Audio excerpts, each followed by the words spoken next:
Francisco, how are you? Or am I on mute? I'm good, Ben. Yeah, I can hear you. Oh, good. See you? You never know with these things. Yeah. Yeah, good to see you. Getting a little here we go. That was a good meeting with Danielle the other day. She really appreciated it. Good. Yeah, I'm glad to hear that. Yeah, she seemed really genuinely interested in the process. She is, and she has some pet peeves, and I was trying to assuage her that we were looking into them, but I think she wanted to hear it from the coach. Yeah. Well, hopefully she's a little more comfortable with where we're at, where we're going. Yeah, I think so. Good, good.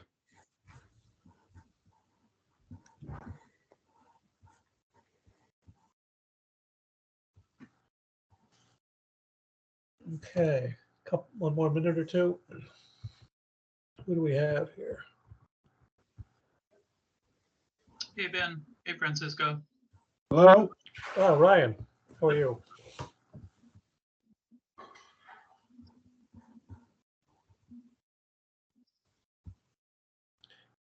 And Francisco, will you be able to make your screen larger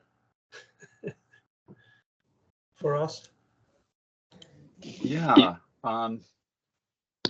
Is it not appearing like full screen for you? Not for me.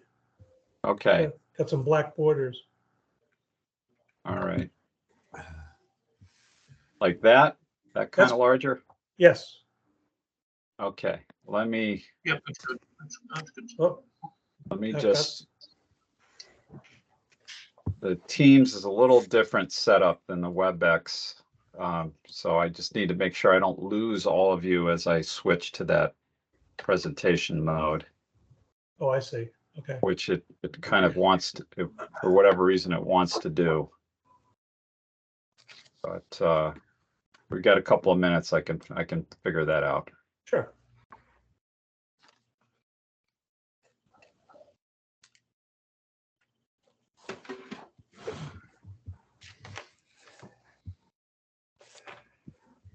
Evening.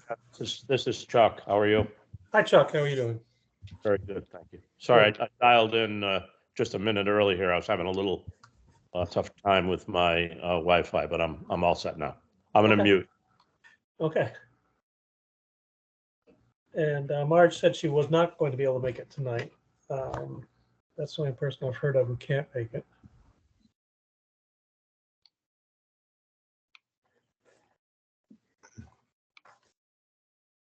So I'd say whenever you're ready, Francisco, take it away. Okay. Still trying to figure out what's going on with my screen share, why I can't both project the presentation and see you folks at the same time. But I may just have to focus on the presentation and trust that you're all with me. Yeah. Okay. We're always with you. All right. Great. All right. Well, welcome back, everyone. We have a fairly straightforward agenda this evening, and before I jump into the presentation, we did have someone who I believe tried to join us at last month's meeting, and because we're on Teams now and not WebEx, which is evidenced by the fact I'm struggling to both share my screen and see you. We had someone that had difficulty joining the meeting, a member of the public. So Carlene, I spoke with her earlier today, and hopefully she's been able to at least dial in and hear. And as a reminder, this meeting's being recorded. We'll post a recording of it to the town website. I'll provide the recording to the town for them to put online. And also, if for whatever reason, if you're listening and you happen to be using a computer that does not have a microphone or a camera, you can select, as you go to log in, you can select join by phone option. You can click that button and you can dial in. And in the meantime, it should let you on your computer, let you at least see, you can see the meeting, see the presentation, even if you aren't able to participate via your camera and phone through the computer itself. You should be able to hear it through your phone and at least see the presentation on the computer. Okay, so just for anyone struggling to get into the meeting and that happens to be on the phone, try clicking on the link again, try joining the meeting, and on the bottom right corner, there should be an option for phone audio, and click on that. That should let you into the meeting on your computer, and at the same time, you can audio on your phone. And I hope that works for you. We're trying our best, and I'll speak with Gail in the land use office about potentially reverting back to the WebEx format if we need to for future meetings. Keith was the one that knew how to do that, so that kind of got lost a little bit in the shuffle here, but if we need to go back to that platform, we will. So that being said, I had someone else who just joined us. I had to just escape out of my presentation and let them in, but I believe we now have everyone in the meeting. So I will go back to my presentation. You know what, let me try doing this. And if I do this, can you see my full screen now? Does everyone have a full view of the screen? It looks like a full screen to me, yeah. It's Okay. better. Yeah, All right, let's not mess with anything. Let's run with it. great, Okay. thank you.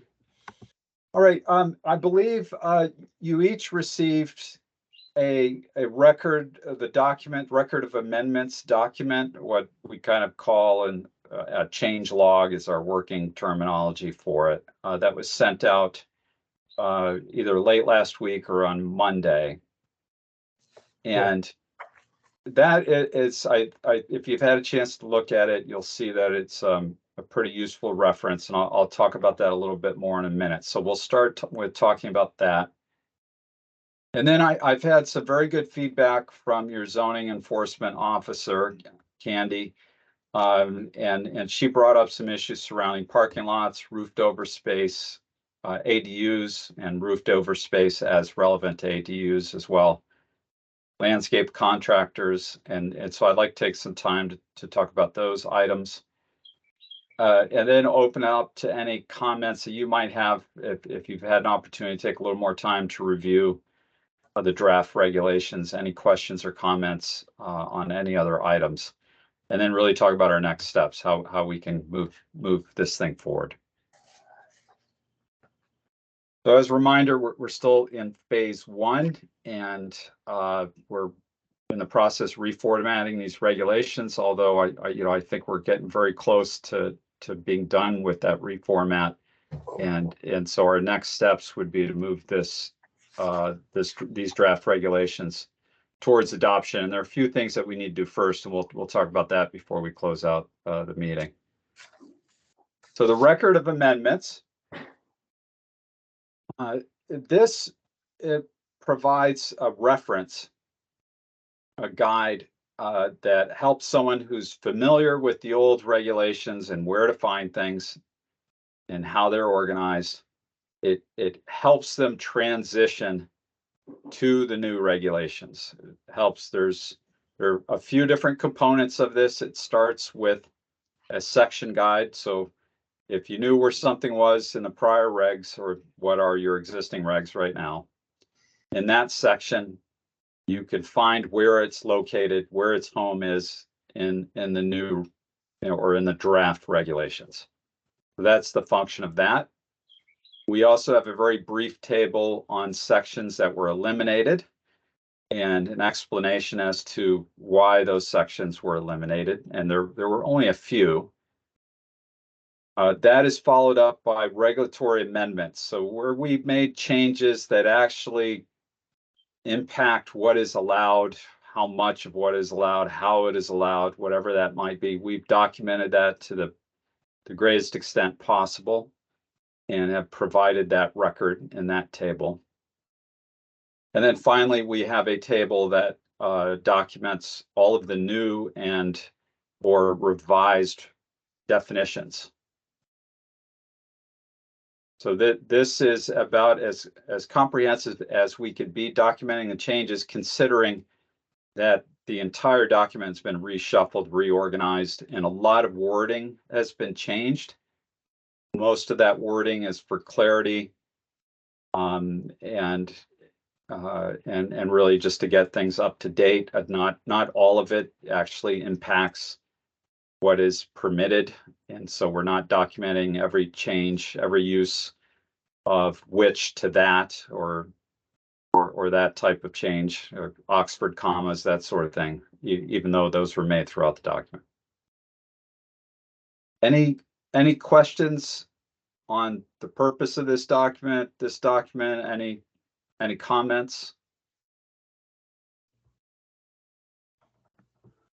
No, I think it's a handy reference.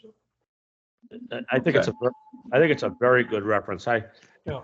I haven't had a chance to go into the specific language that we're using for structure height.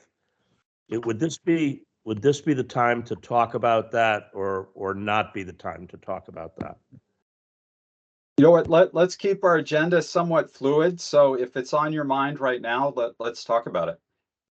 Okay, under the structure height section, the amendment guide, Yes. I just want to make sure that we define adjacent grade and we define the manner in which we measure height. Okay. In a shoreline community, it's extremely important that we do that. Most zoning regulations, are very specific about where you measure grade, how you measure grade, whether it's existing grade, whether proposed grades can be considered. Yep. And most regulations consider an average of the grade, whether it's proposed or existing, at both sides of the house. It also defines whether other appurtenances are included in the height, such as chimneys, projections, and other type things. So I raised that here because it isn't referred to, obviously, in the general nature of the amendment guide, but keep that in the back of your mind, because I'll bring it up again as we work our way through the language and the regulation change. And I'll leave it there for now. Very good. Thank you. I've noted that, and I'll take a look at it this week. Okay, any other comments or questions surrounding the record of amendments?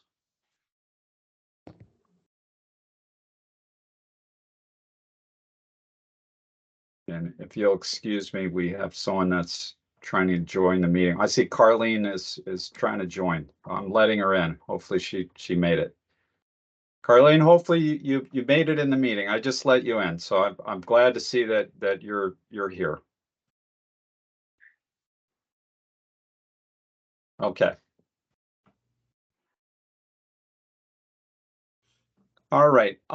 So there are no other comments or questions on this. We can move forward.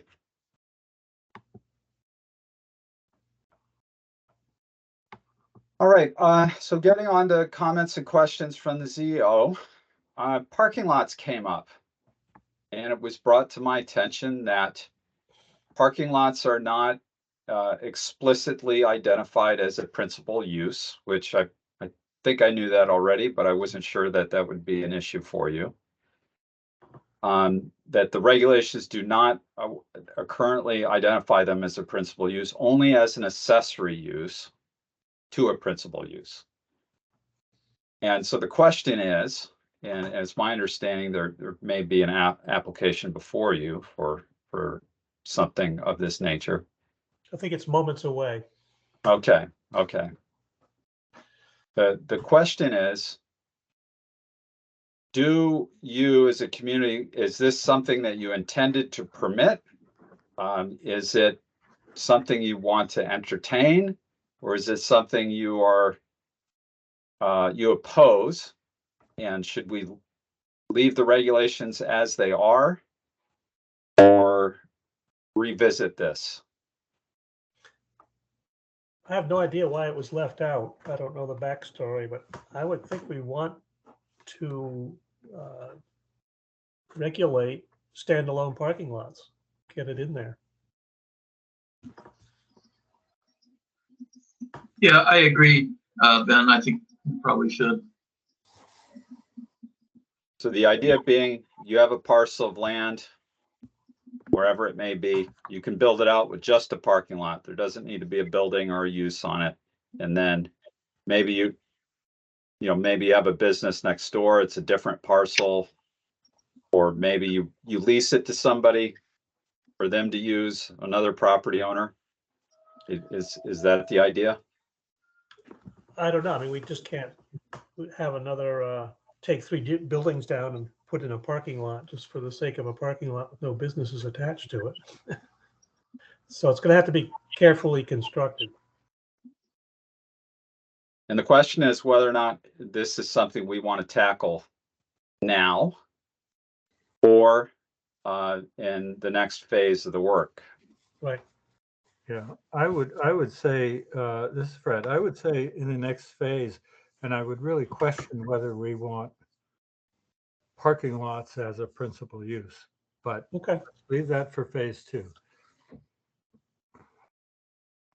I do think it's worthy of some real discussion and consideration to think about the potential impacts, Yeah, the you're right. benefits, and to even maybe engage a larger group of people in this discussion, in this conversation. Would this also include parking garages? Good question. Potentially. It. I do think, not as Fred said, currently. Yeah, go ahead.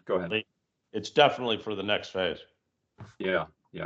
Yeah, I think it should include parking garages, because I think this issue came up when the major development proposal was pending downtown. I think the issue of parking garages came up. Okay.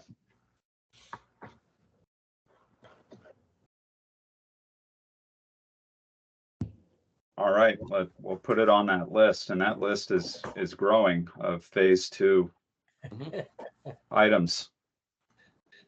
Okay, so we're not ignoring it. We're just emphasizing the importance to give it the attention that it needs and to accomplish that through phase 2. And I think you identified the issues, whether Yeah. whether it's offsite for another use, whether it's offsite for commercial purposes, whether it's offsite for a specific use, all of those issues come into play, whether it's a garage or Sure. a grade lot. Sure. Okay. Very good. All right. Let's move forward. Roofed over space. So this one's a little bit complicated, and it can be subject to interpretation. I think, as it is right now, I think there's one way to interpret it, but it's arguable. The issue being here, as it was presented to me, this was related to an ADU, and the attic space of the ADU, every square foot of that was being counted as roofed over space, basically adding to the gross floor area of the unit, which therefore then had a sort of a ripple effect affecting the ratio of what's allowed with respect to ADU to principal dwelling unit, which we'll talk about in a moment. So I don't want to go too far down that line of thought as of yet, but it is very, very directly related. So I highlighted the 2 sentences that I want to draw attention to. So as I mentioned, this is mainly an issue surrounding accessory buildings, because if you look at what is considered a roofed over space in the principal building, and that would be the first sentence at the top, it's every floor under a roof which has structural headroom of 6 feet 6 inches or more. So that would include an attic, provided you have 6 feet of 6 inches of clearance, and it would just be that space that has that clearance that would count as roofed over space, which affects, your gross floor area and anything that's based upon how much total area you can have for purposes of density calculation and other types of calculations. Now, you'll notice for an accessory building, the area of every floor under roof is counted as roof over space. So attic, dwelling floors, etc. But there's no caveat about that only being applicable to floors with a clearance of 6 foot 6 inches. So all that space under the roof, under the eave, approaching the eaves, where you have a foot or two of clearance, where you typically stick a box or something of storage, is being counted towards the area of an accessory building, of which accessory dwelling units would be included, which in turn makes that structure look a lot bigger than it otherwise is in terms of usable space. Doesn't make a lot of sense, does it? No. So the question is, do we now, do we have broad agreement that this roofed over space should really only be 6 feet 6 inches as applied to all structures, not just principal buildings, but also accessory buildings? Do we have agreement on that? And if we don't, why not?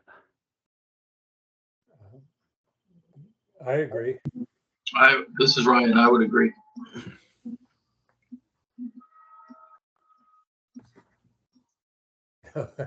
Nobody else? I'm thinking. Well, hardly makes sense to define a principal building one way and an accessory building the other. Yeah, and Rusty, that our one and only ADU special use permit, he brought this right up. I mean, he was talking about this very fact and how it was burdensome without the 6 foot 6 clearance issue included. Yeah, I would agree. I mean,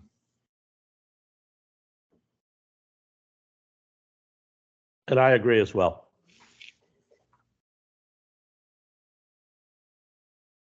Okay. You can see that part of the intention of including attic space, by example, and there I highlight in the second sentence highlighted, whether or not a floor has been laid. You can see that the intention is that if you have enough clearance, then potentially in the future you could very easily add a floor to that space, and then that could be functional space that would then, after approved and built, would add area, add livable space that was not otherwise approved. So that it does make some sense to include an attic, even if it doesn't have a floor, because of its potential. But to me, only if it has clearance, only if you could stand in the space, right? yeah, I think that makes perfect sense for all the reasons you stated. My only question is this a phase 1 change or phase 2? I think we could do it at phase 1. It looks like an oversight. Yes. Agreed. And Rusty was also bringing up new building specs with insulation. That, what was his, how did he put it? If he had to insulate up to R80, was it, for his floors? Is that the new reg? And he was bumping up into, it would have to be a gigundous joist in order to accommodate that. Oh, I see. Yeah. Okay. Hmm. So one of the things a requirement like this pushes you towards is trying to build something with a cathedral ceiling, so that you don't have that attic space at all. And that was his rub, is he had no storage space. Right, and then you have no storage space and a cathedral ceiling, and you might be referencing the requirement for cathedral ceilings require an R value that is incredibly high. Yeah. And that may be what you're referencing, which in turn requires some pretty massive structural roof elements to accommodate all that insulation, Mhm. or spray foam is the case many times. All right, so what do we think? Do we think we can accomplish this in phase one? And my test of this is anyone going to be upset by this? Is anyone going to be upset at not being included in the discussion about making a change like this? And that's kind of been my litmus for whether or not we do it now or in the next phase. Well, if you think that people are now being hamstrung by counting every space under a roof in an accessory building, then I can't imagine any objection to loosening it. Might not be the right term, but loosening that up to space that's got the proper clearance. Can't see a complaint about that from anyone, really. Agreed. Okay. Yeah, All right, well, I agree. good. Let's move forward with it. I feel comfortable as well. I think it's a reasonable change to make, and it may have just been, as you had mentioned, it may have just been a kind of an oversight in the wording, and that resulted in this. All right, next. So this leads right into ADUs. And Candy brought up a couple of items. First of all, ADUs right now are only allowed curb cuts on corner lots, but she noted that they're not specifically allowed on through lots, which are really in many ways have something in common with a corner lot, in that they abut two streets. And it may be advantageous for an ADU that's built to a rear of the lot, of a through lot, to have access from the street that's on the back side of the through lot, instead of going all the way through the street that the principal structure is fronting. So for that purpose, it seems reasonable to allow for an additional curb cut if it's on another roadway belonging to, or that a through lot abuts. Could it be narrowed to say one but not both? In other words, you either have access on the front of the property or the rear, or one side or the other in the case of corner lots, but not both. I think the idea would be to potentially allow up to 2 curb cuts. Yes. And it would just need to ensure that, so we're talking about ensuring those are distributed, right? That you Right. can have one on each side, but not 2 on one road. Yes. Yeah. Right. I think Yes. the idea is to avoid having 2 separate driveways coming out on the same road, Yes. 10 or 20 or 30 or 40 or 50 feet from each other. Makes Sure. sense. So I think that's Either or, not more Okay. than you. but not both. Okay. I think Yeah. I will, we have language in place that allows for corner lots, that exempts corner lots. And I think I would probably just borrow from that language and include it within there, and ensure that, right, it's. I can see where a through lot that might not have adequate side yard for a driveway would have a very difficult time, creating that driveway, and it would be a better layout if it were able to access a separate drive in the rear. So Mhm. I think it's good to have that flexibility, but I don't think that in that case, if it could also access the front road, that you would want both for the ADU, Right, right. either or. Yes.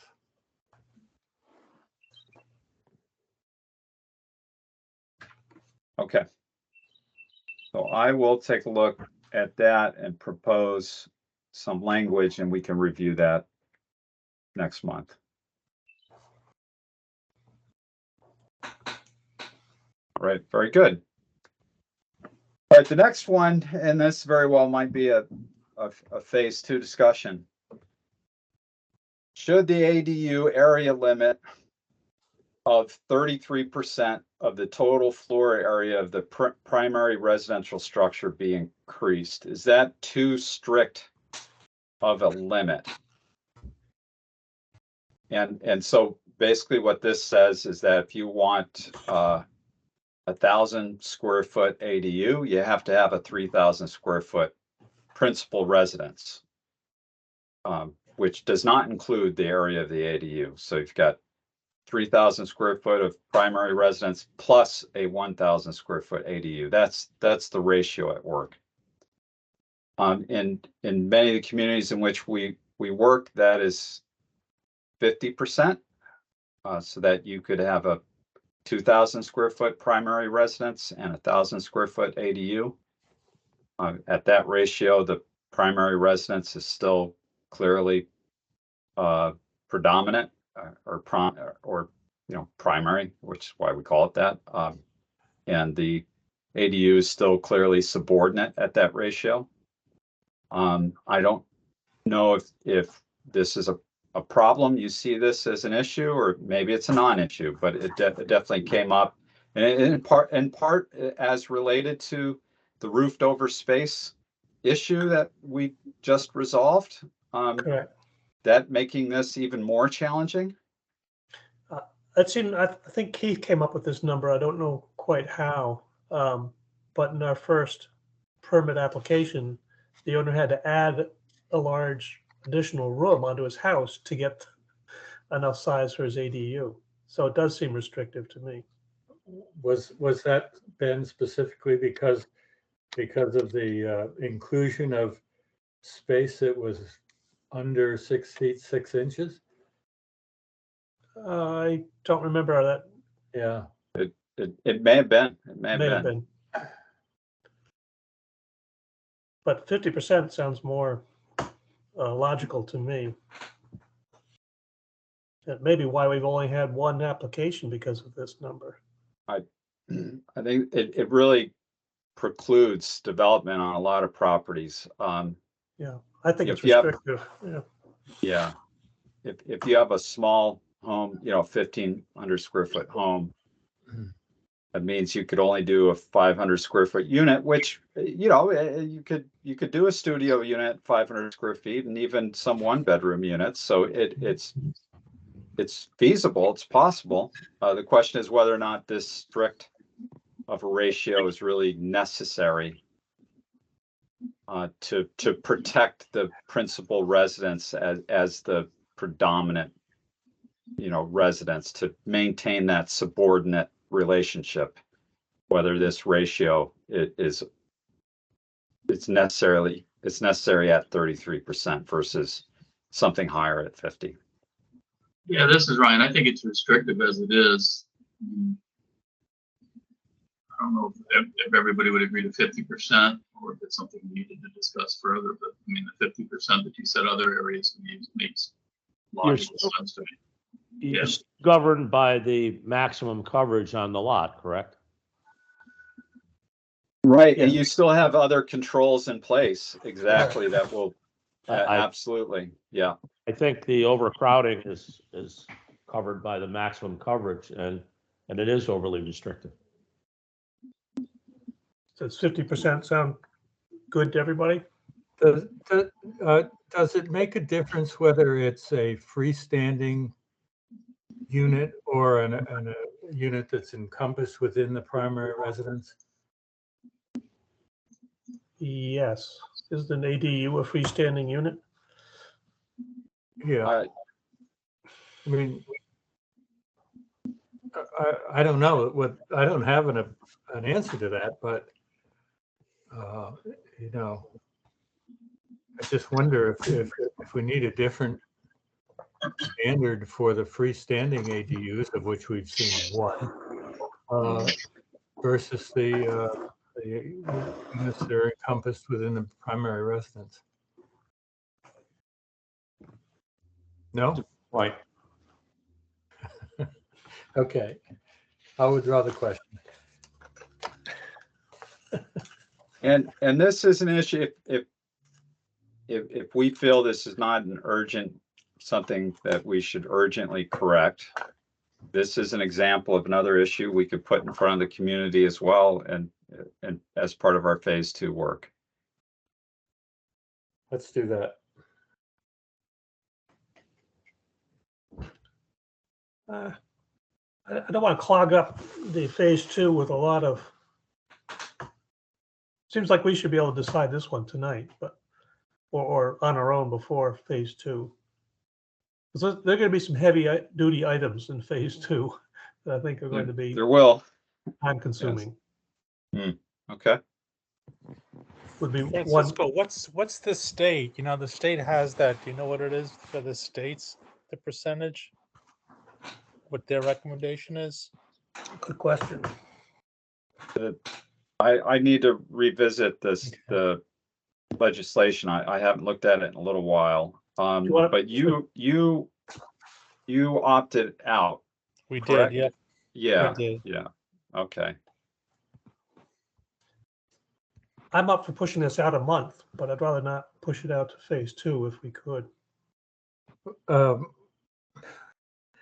you really want to keep pushing things out a month? I mean, we'd like to get So to 50, well, let's talk about what 50% looks like a little bit. On a 2,000 square foot, 2-story house, if you were able to build out the entire basement, which you wouldn't be able to do because of mechanicals and that stairwell and that sort of thing, you would be short of achieving 50%, right? Because you've got one floor and you've got 1,000 feet on each floor above, and you can only do one floor. But you could definitely exceed 33% by building out a basement. Likewise, if you have a 2,000 square foot, 2-story colonial home, and you build a wing off the back, and it's a 1-story wing, and it has the same footprint as the house, takes up the same amount of space on the ground, but it's only 1 story. Well, that's 50% of the principal structure. And to me, that's, when you go beyond 50%, that is kind of a logical tipping point for the subordinates, what is clearly supposed to be the subordinate structure, the ADU, Right. where it starts to look like a second structure, and does it start to become a 2-family house, which I think the intention is to allow an ADU, but not to allow something that might resemble a 2-family home. And I think 50% is a very logical limit. That being said, the 1/3 is not uncommon either. And if you were to do a survey of the ADU regs in Connecticut right now, which there really aren't all that many, it will be somewhere between 33 and 50% ratio, with very, very few communities allowing something higher than 50%.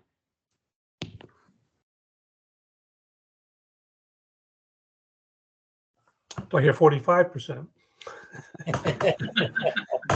42.5. Our current regulation hasn't stimulated a lot of activity, so it makes me think that it may be overly restrictive, so. I was going to say, given that it's been 1, I think we go with the 50%. Yeah. I go with the 50%. Yeah, I mean, It it's just makes sense, I think, to me. It does make sense, and you have a number of other safeguards in the regulation that Yeah. would prevent overcrowding, so. right. Right. Fred? What happened, Let's do Fred? that. I think it's a very defensible number. It's rational and defensible. And I certainly, I think it's a very conservative approach, right? Yeah. Okay, so I will make that revision. Is there another comment or question on that? Well, do we lose Fred? Or what do you think, Fred? Oh, I said, okay. Oh, you did? Okay, I missed that. Yep, let's move on. Thank you. Good, good. Next, should ADRB continue to review ADUs? And this might be a question for them as to whether or not they're interested in continuing to review ADUs. That's the way what is currently required.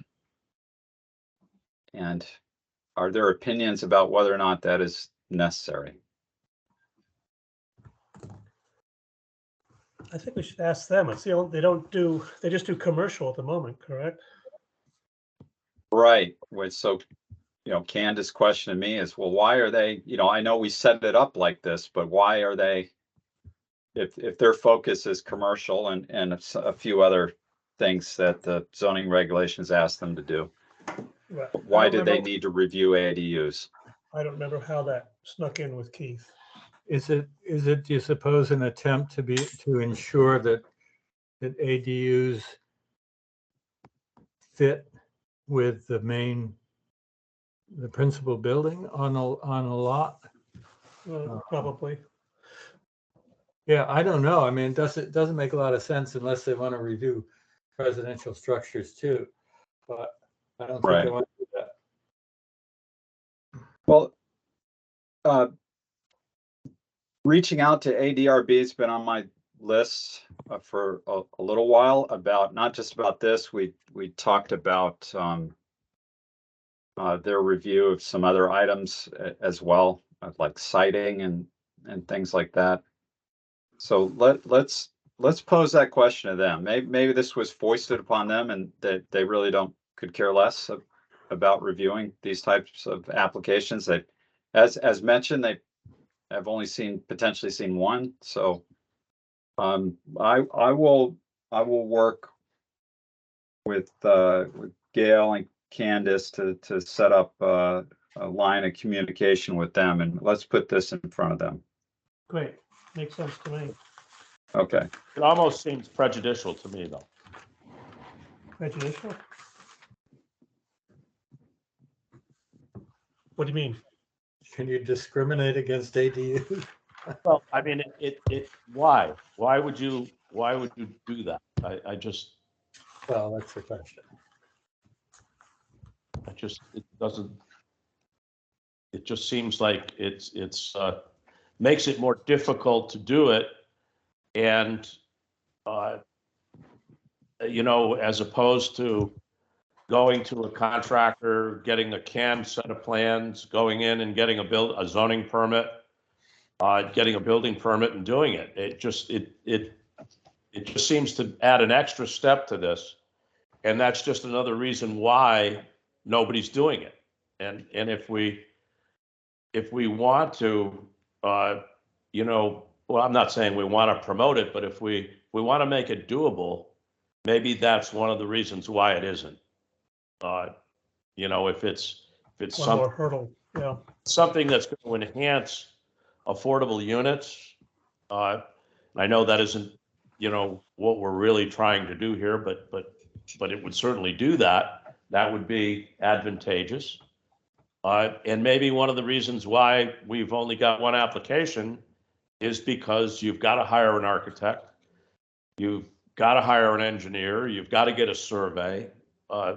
All of those things are expenses and steps that are intimidating to a homeowner who never goes through a process like that. And we see it all the time.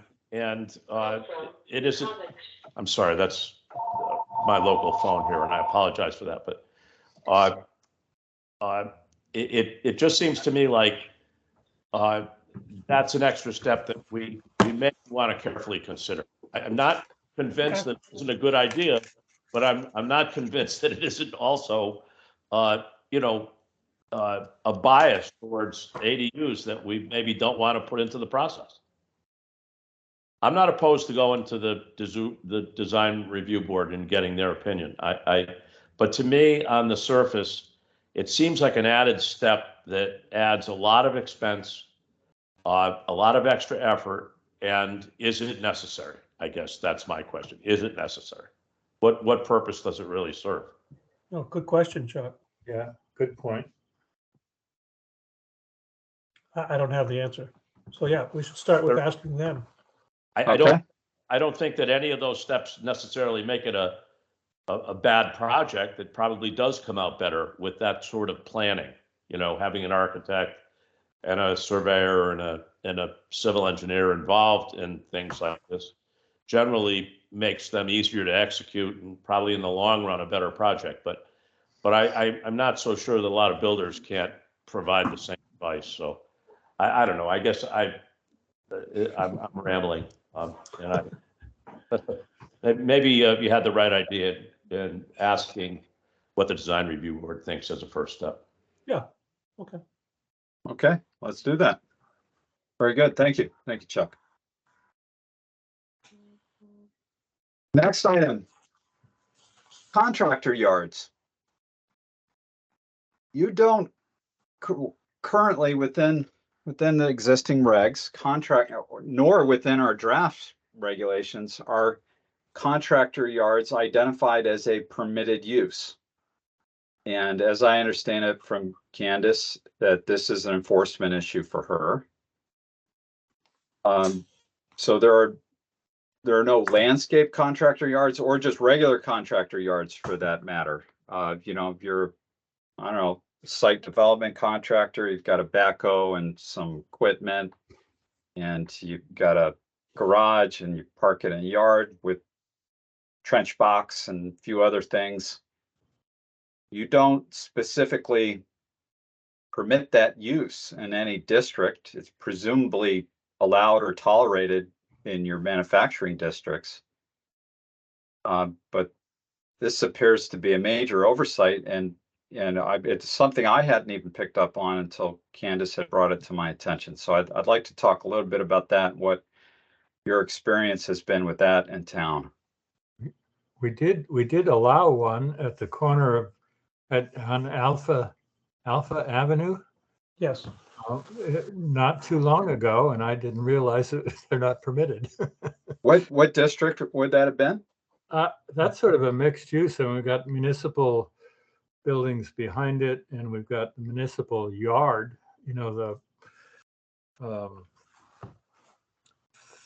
For the trucks and what have you beside it. So okay. it's but then we've got residential across the street. But it had been a gas station.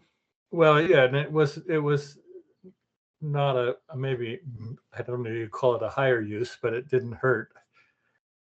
Right. And So it was a gas station and which is likely or was a non-conforming use in the district in which it's currently located. And probably. Yeah. if you move to a less non-conforming use, that's usually tolerated. And he was just storing his own equipment there. He wasn't, Okay. fixing cars. He was just storing his lull and some staging planks and stuff. Right. Yeah. Right. Hasn't done much with it either. He's cleaned it up. It looks better. Okay. A little bit. I guess we should consider where we want them, Yes. for sure. And I don't know whether it's this phase or the next phase.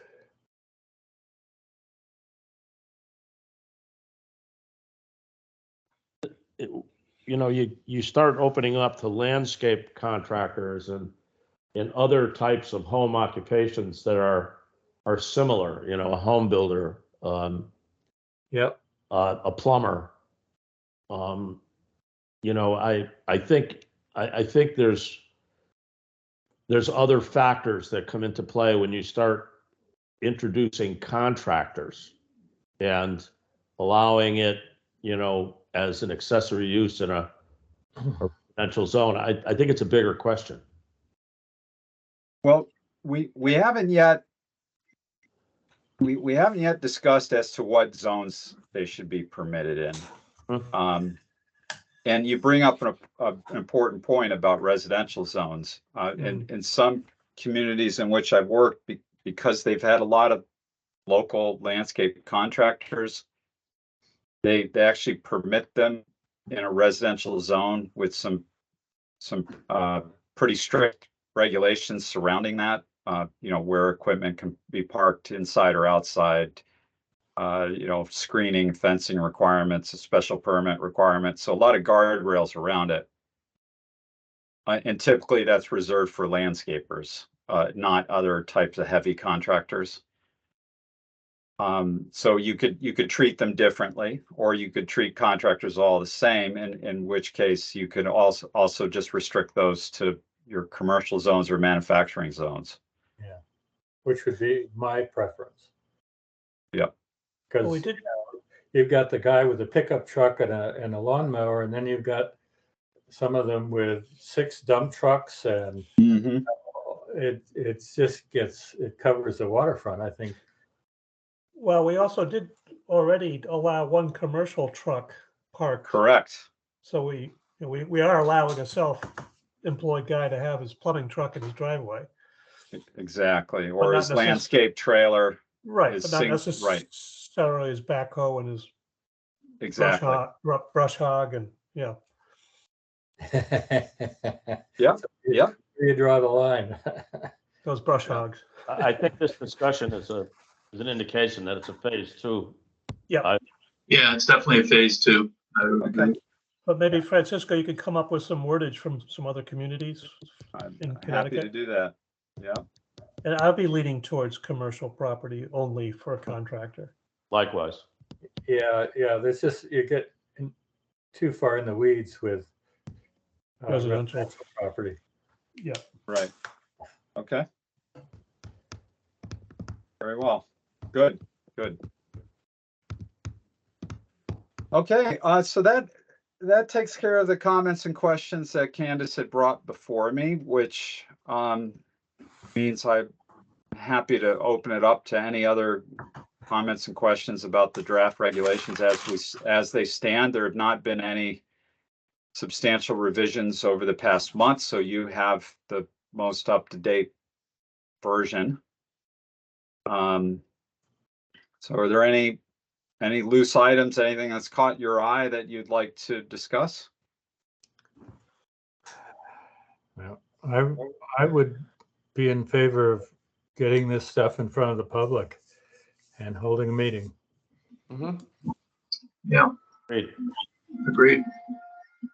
Well, that's my next slide, is what that potentially looks like. Well, I have a couple of topics before we get there. Please. Should we somehow try to reword our construction near the coastal construction? Either pushing it back from the floodplain levels and wave action sites, just to get ahead of sea level rise and the frustrations we've been encountering with our regulations versus state regulations, or state the DEP giving us suggestions, but we can't necessarily stand behind them. Well, because every time we try, we get sued and we have to cave. Right. So should we be hardening up our regulations? Yeah, but not here, Ben, I don't think. Okay. Yeah, I agree. I don't think this is the right place to do that. Right. I mean, well, I guess what I'm trying to say is, should we have that conversation in phase 2? Absolutely. Yeah. Okay. I'm just adding to Francisco's. Yeah. Okay. Phase 2 shouldn't take more than 8 to 10 years. And then while I'm whacking hornet nests, short-term rentals, how we have the authority to do something if we so choose,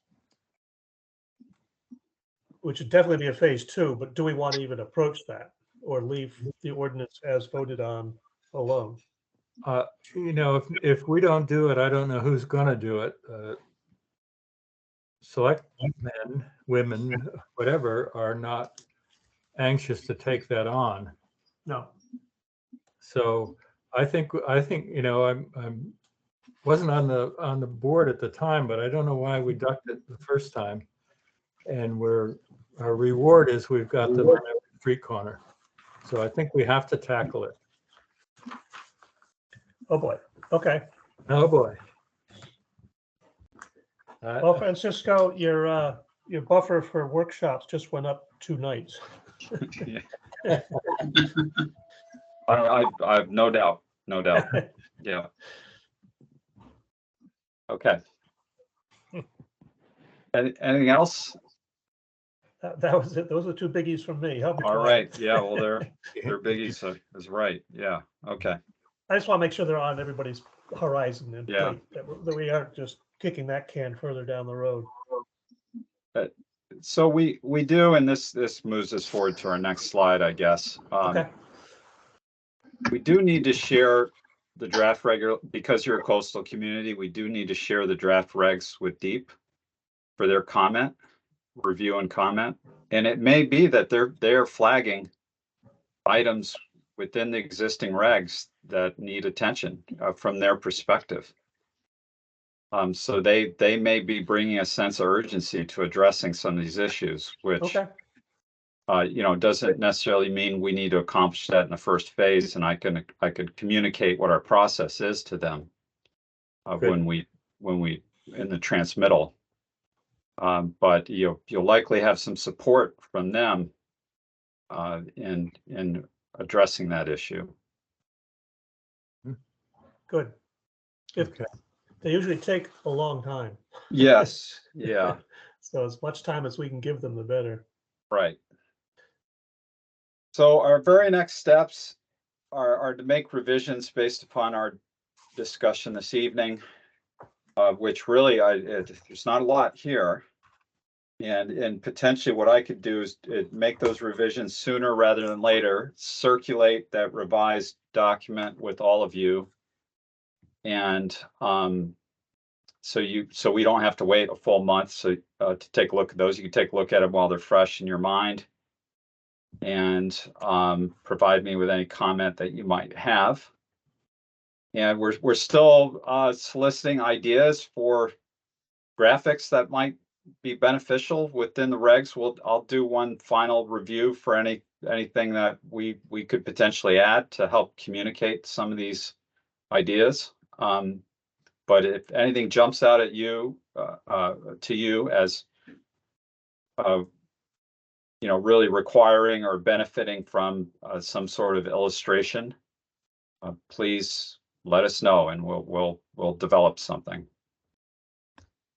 As I mentioned, we do want to get some other eyes on this regulation, these regs. So we want to share them with ADRB and ZBA for their comment. And once we have comment back from those bodies, we can, as early as May, but well, I'd really like to do it in May if we could, by the end of May, share the draft regulations with both your COG and Deep for review, which, you know, depending on the length of their review, and Deep might take a long time. Once we get some sort of comment from them and we can respond accordingly, we can bring it to public hearing for adoption, which at the earliest would be June, and that, as it is likely ambitious. Are we likely to make changes, phase 1 changes, as a result of a review by Deep and whatever the other organization is, or is that going to work into phase 2? I mean, if Deep comes in with suggestions on how to tighten up shoreline development regulations, I think we're going to have to do that in phase 2. I don't know whether other interests they might have, but I wonder if we share this with them with the thought that whatever feedback we get will be a phase 2 development, and we can move ahead with getting the public involved in what we've done so far. Mhm. Yep. I don't know. I mean, it's just, thinking out loud, I wonder, I mean, anything drastic, anything substantial is going to Right. have to be phase two. And particularly when it involves the shoreline or short-term rentals or some of those really Right. hot items. Yep. So I wonder if we could. I agree. do That's well said. sort of a simultaneous thing and move ahead with involving the public in what we've been doing.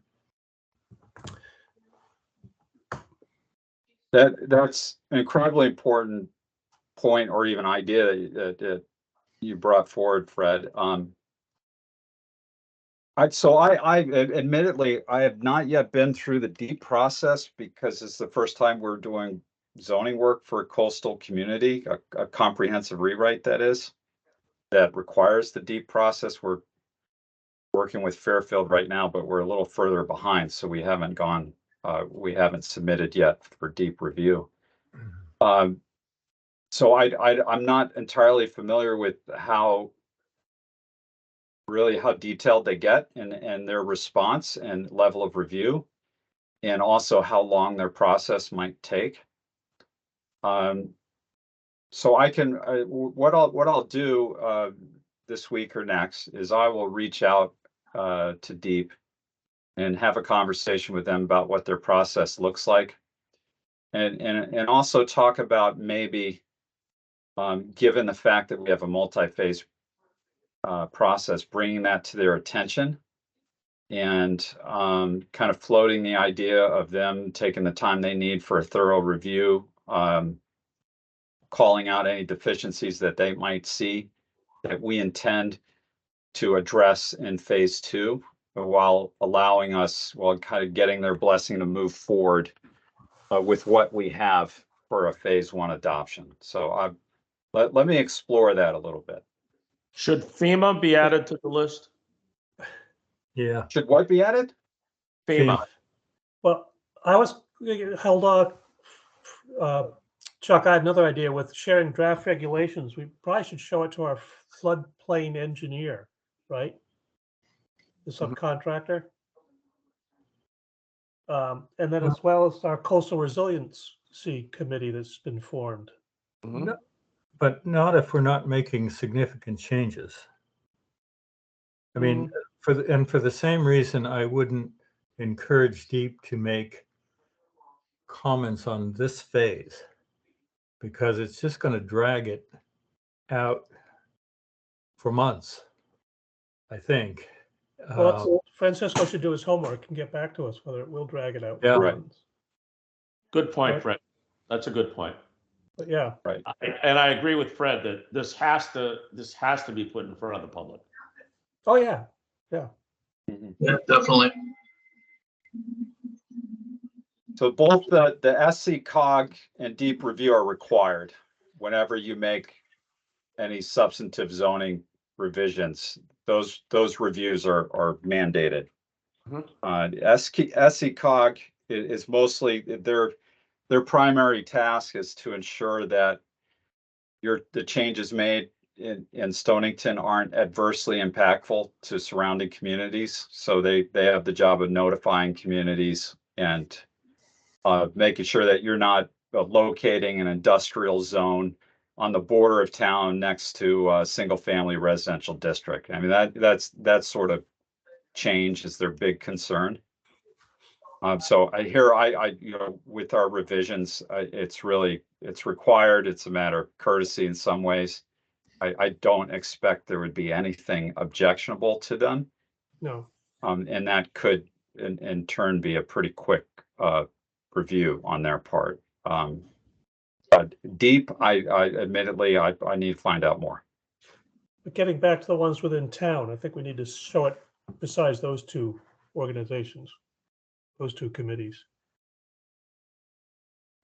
Oh, Well, At the very least, ADRB, we talked about the importance of reaching out to them on accessory dwelling units, a couple other items. I think it would be a courtesy to share it with them, and of course, ZBA as well. So those bodies make a lot of sense to me. Say, hey, here it is.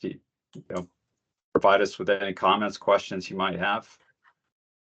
A 30-day, maybe a 30-day window to review and provide comment. How about the Coastal Resiliency Committee? Well, once again, we Same really here. haven't addressed, we haven't made any modifications that are Okay. impactful That'll be after in that phase 2. area. And, Okay. and I think your Coastal Resiliency Committee, any consulting engineers the town has on for floodplain related issues. I think we really need to engage those folks in our phase 2 work, particularly Okay. if we want to entertain any changes to the regulations in those areas. But Okay. right now, there's really not, it's just, hey, we still have the same regs. Any comment? True. Okay. So I Right. just don't want to exclude them in going in the future. Reviewing. Yeah. That's fine. Phase 2 is fine.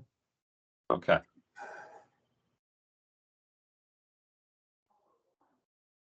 All right. So our next meeting is May 24th at 7 p.m. As I discussed in the interim, I will get you the revised draft based upon some of the decisions we made this evening. And if I have any information to share with you about our process as related to DEEP, I certainly will do that. We'll get that distributed. And I really think we need to use our next meeting to make some decisions about when to potentially schedule a public hearing. And I need to check our scope too, because I believe we may be scoped to do a public presentation outside of the public hearing. With the idea being we're just going to inform the public, hey, this is the process we've gone through. These are the types of changes we made. This is why we're doing it.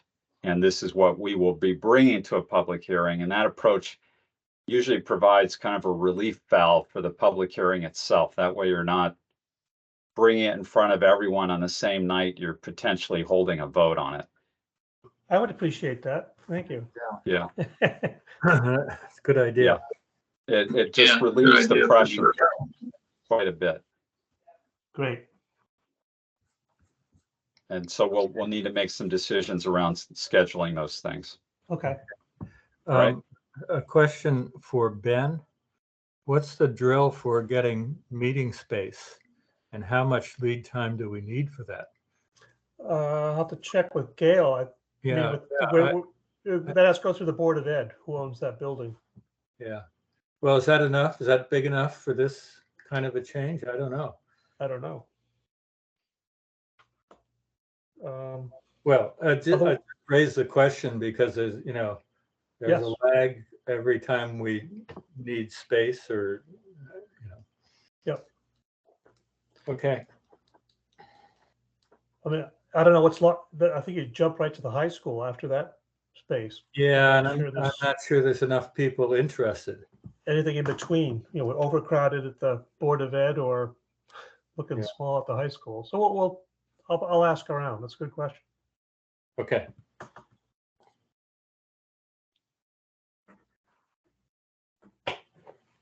All right, everyone, that concludes our meeting this evening, which Okay. We're going home early tonight? you get to go home early tonight. Yes. So thank you, everyone, for just marching right through it as you always do. I appreciate it, and we're making very good progress. Let's keep it moving. Yeah. Thank you very much. Let us know about DEEP. I'm curious if they want I- 6 months or 6 weeks. It'd be interesting. Right. Okay. Good night. Thanks, Francisco. Good night, Bye. everyone. You're welcome. Thank you. Good night. Bye.